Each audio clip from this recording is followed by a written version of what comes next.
Bueno, lo venimos anunciando desde temprano.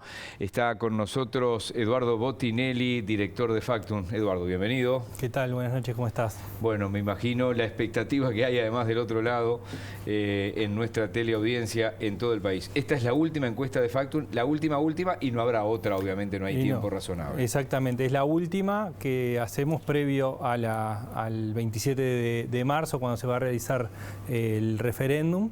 Fue realizada el fin de semana pasado y entre el viernes y el lunes, es decir, del 11 al 14 de marzo. Por lo tanto, los datos que vamos a presentar son a 2 semanas de que se realice el acto eleccionario, por lo tanto hay todavía un trecho. Lo que muestra es la intención de voto que había a 2 semanas del referéndum. Arranquemos por ahí entonces en el quiénes votan sí, quiénes votan no. Sí, vamos primero con el voto firme, digamos, es decir, bueno, ¿cuál es el voto firme que tiene cada una de las opciones?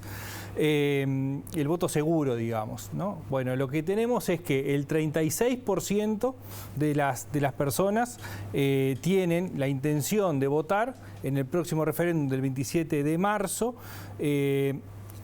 por el sí, es decir, por el sí a la derogación, el sí rosado a la derogación de los 135 artículos de la Ley de Urgente Consideración.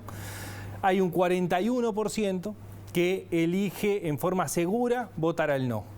Luego tenemos un 2% que elige votar va a votar en blanco, o dice que va a votar en blanco en forma segura, o sea, ya tiene decidido votar en blanco. Queda un 19%, que es lo que llamamos voto dudoso más indecisos. No solo indecisos puros, es gente que ante la pregunta de si va a votar y votaría seguro o probable, bueno, o dudoso, digamos, tiene dudas de que va a votar, se inclina ahí. Ahí tenemos un 19%, que ahora vamos a avanzar un poco sobre eso. Y queda un 2% que eligen o manifiestan que votarían, que anularían su voto el 27 de marzo. Bien, sé que ustedes profundizan, preguntan, repreguntan, entonces los que probablemente voten una opción u otra. Bueno, el 19% ese que decíamos, bueno, está incluido votos dudosos e indecisos puros. Bueno, esos votos dudosos, lo que vemos es cómo es el comportamiento, es decir, bueno, ante la posibilidad de elegir una opción, pero no en forma firme, a cuál eligen, ¿no? Y ahí lo que vemos es que de ese 19% que decíamos de dudosos más indecisos, hay 6 que se vuelcan hacia el sí. Es decir, el sí tiene 36 de voto seguro más 6% de voto probable, lo que le da una intención de voto global de voto seguro más voto probable del 42%. El 7% de ese 19% que decíamos de voto firme, seguro y voto dudoso, 7 eligen o manifiestan la intención de votar por no probablemente, es decir, no es un voto firme. Bueno, si nosotros consideramos el voto seguro hacia el no, más el voto probable, es decir, gente que se inclina hacia uno de las opciones, pero en forma dudosa, es un 7% más, suma 48%. Hay otro punto de esos 19 que se vuelca hacia el voto en blanco. Es decir, dice, bueno, en principio elige votar en blanco, pero no lo hace en forma firme. Por lo tanto, el voto en blanco pasa de 2 a 3%. Entonces, lo que nos queda como indecisos puros, que ni en forma segura ni en forma dudosa eligen una de las opciones, es el 5%. 5%. ¿Me repetís la suma de aquella cifra inicial? ¿Cómo queda el rosado y cómo queda el celeste? El rosado es 36 de voto seguro más 6% de voto dudoso. Perfecto. Es decir, suma 42. 42%. El no tiene 41 de voto seguro y 7 de voto probable. Por lo tanto, la suma del voto seguro más el voto probable es de 48%. 48 a 42. 48 a 42 sería el escenario si todos los que hoy se vuelcan en duda hacia una de las opciones efectivizaran el voto hacia esa opción que están eligiendo, no en forma firme. Bien. Te voy a pedir ahora el ejercicio, a ver si es posible, la evolución, ¿qué ponemos? ¿Agosto, septiembre, por ejemplo? Septiembre es la edición anterior. Vamos a ir a la evolución que ha tenido el voto seguro. Y voy a aclarar un elemento importante. Cuando miramos el voto seguro más el voto dudoso, lo que vemos es que prácticamente no hubo variación entre la medición anterior y la actual.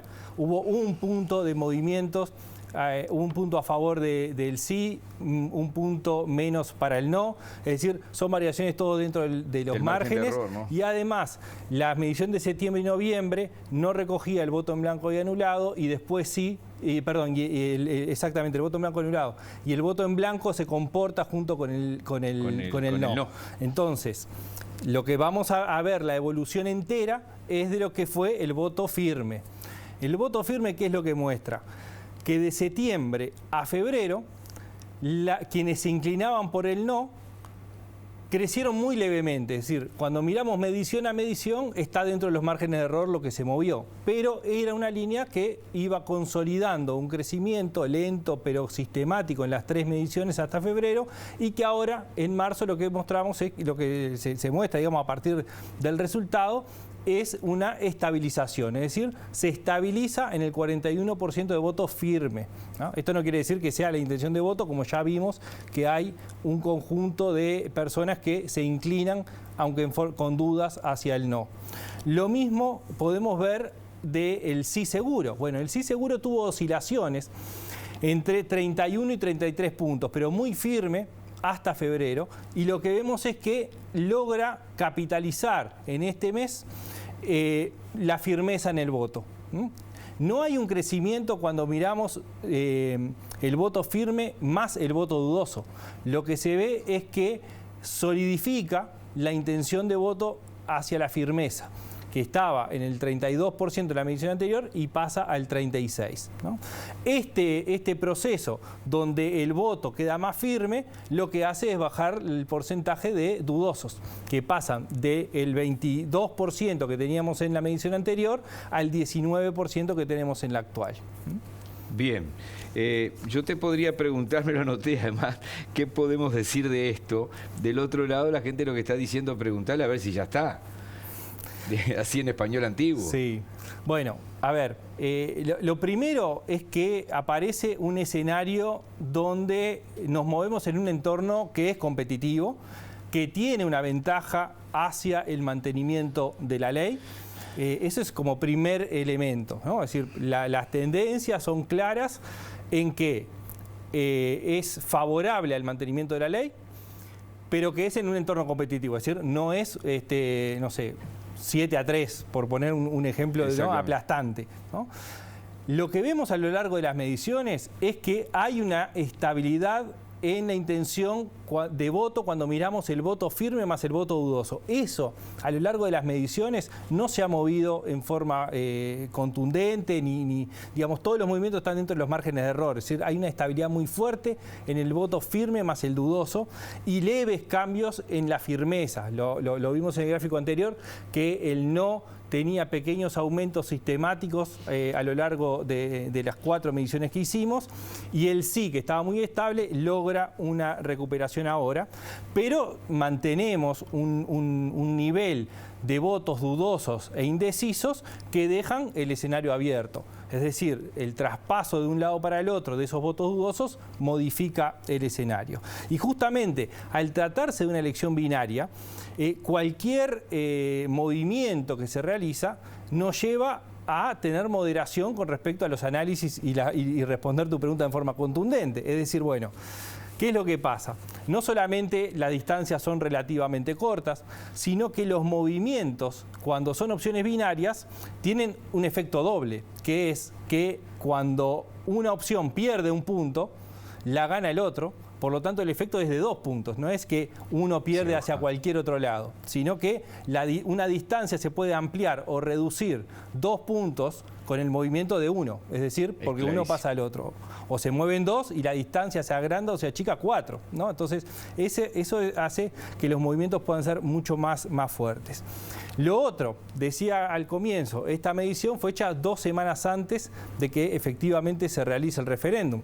Estamos en las 2 semanas más intensas de la campaña electoral, donde tenemos la propia campaña en medios masivos, lo que es todo lo que son las entrevistas entrevistas, los debates que entre otros lugares se hacen acá, los actos de cierre, la cadena, la conferencia de prensa, el trabajo físico que se va desarrollando en el territorio, el trabajo digital, del territorio digital, digamos, que se hace en las redes sociales. Entonces, si bien estamos viendo un escenario que se muestra relativamente estable, que tiene una ventaja hacia el no y hacia el mantenimiento de la ley, el resultado final en términos de elección entre las distintas opciones puede tener variaciones por los efectos que hablábamos recién en cuanto a los movimientos y también por lo que hemos visto que ha pasado en el mundo, en varios acontecimientos, sobre todo cuando estamos hablando de opciones de elecciones con dos opciones, ¿no? Esto se ha visto bastante y también lo vimos en el balotaje de 2019, es decir, movimientos fuertes que se dan en el último tramo de una campaña electoral. Entonces, los movimientos de último momento, más esto que tengamos una instancia dicotómica, es decir, con dos opciones, aparecen como con posibilidades de que haya movimientos. Dos preguntas finales más fáciles, muy fáciles de responder. Hablaba con Oscar Botinelli en la radio, creo que ayer de mañana, y él decía que esto es tan sencillo, es decir, no más en blanco y sí por el otro lado, o sí más no y el voto, que es un escrutinio rápido, relativamente rápido. Digo que capaz que a las 9:30 de la noche ya hay una tendencia o un resultado oficial.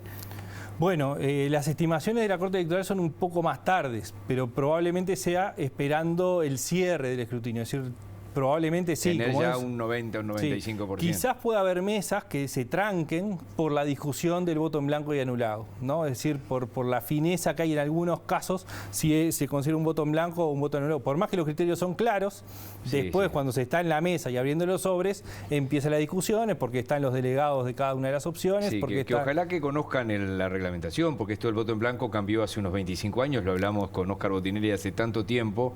Le recordamos a la gente que un voto en blanco no es solo el sobre en blanco, es decir, si no hay ninguna lista, hay una virome, hay un celular, hay una feta de salame, eso es un voto en blanco, no anula nada. Para hacer un voto anulado tiene que haber una de las opciones allí, de la forma más fácil es una del sí y una del no, pero después, pero siempre hay que anular algo, ¿no? Eso es un criterio que se cambió y está fuerte en la firma. Hay gente que sigue llamando al canal a ver si hay voto interdepartamental, si hay voto observado, cosas que no existen hace décadas, ¿no? Sí. Entonces no entiendo cómo Bueno, incluso hay dudas sobre si el voto es obligatorio. Bueno, imagínate.